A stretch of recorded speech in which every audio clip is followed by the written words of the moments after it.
বিসমিল্লাহির রহমানির রহিম। আসসালামু আলাইকুম। আজকে আমি আপনাদের সাথে শেয়ার করব বাঁধাকপির পাকোড়া। বাঁধাকপির পাকোড়াটা খুবই সুস্বাদু এবং টেস্টি হয়। এখানে আমি একটি বাঁধাকপি খুব চিকন করে কেটে নিয়েছি। তারপর ধুয়ে পরিষ্কার করে এটা হাত দিয়ে খুব ভালোভাবে কষলে নেব।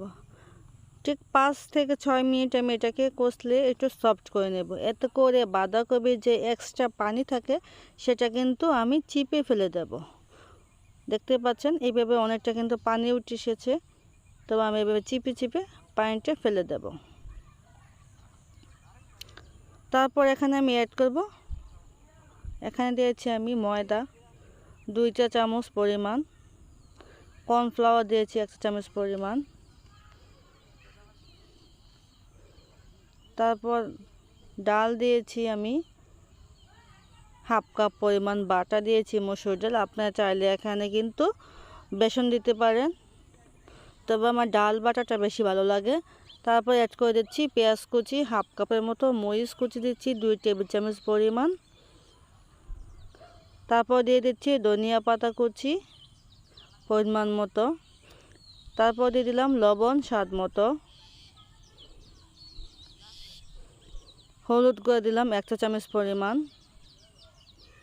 আর সামান্য একটু দিলাম লাল মরিচের গুঁড়া, যেহেতু আমি এখানে কাঁচা মরিচ দিয়েছি। আর দিলাম ধনিয়ার গুঁড়া 1 চা চামচ পরিমাণ, জিরার গুঁড়া দিলাম হাফ চা চামচ পরিমাণ। এখন একটা ডিম আমি দিয়ে দিলাম ভেঙে।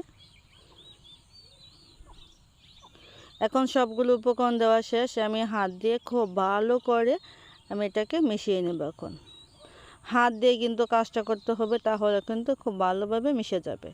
দেখতে পাচ্ছেন আমি কিভাবে হাত দিয়ে মিক্স করতেছি, ঠিক এইভাবে কাজটা করবেন, তাহলে খুব ভালোভাবে সবগুলো উপকরণ বাঁধাকপির সাথে মিশে যাবে। আমার মেশানো শেষ। এখন আমি চলে যাচ্ছি কড়াইতে তেল দেব পরিমাণ মতো। পর্যাপ্ত পরিমাণ তেল দিয়ে তেলটা যখন গরম হয়ে যাবে তখন এর মধ্যে আমি পাকোড়াগুলো ভেজে দেব।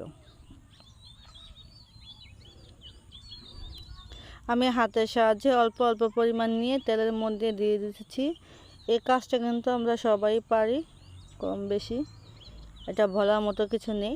তারপর আমি বলে দিচ্ছি, প্রথমে আমি একটু আঁচটা একটু বেশি রাখবো, তারপর একটু মিডিয়ামে করে নেব, তারপরে আবার নামানোর আগে আঁচটা একটু বাড়িয়ে তারপর নামিয়ে নেব। এতে করে কি হবে, ভিতরে ক্রিস্পি হবে এবং উপরেও ক্রিস্পি হবে।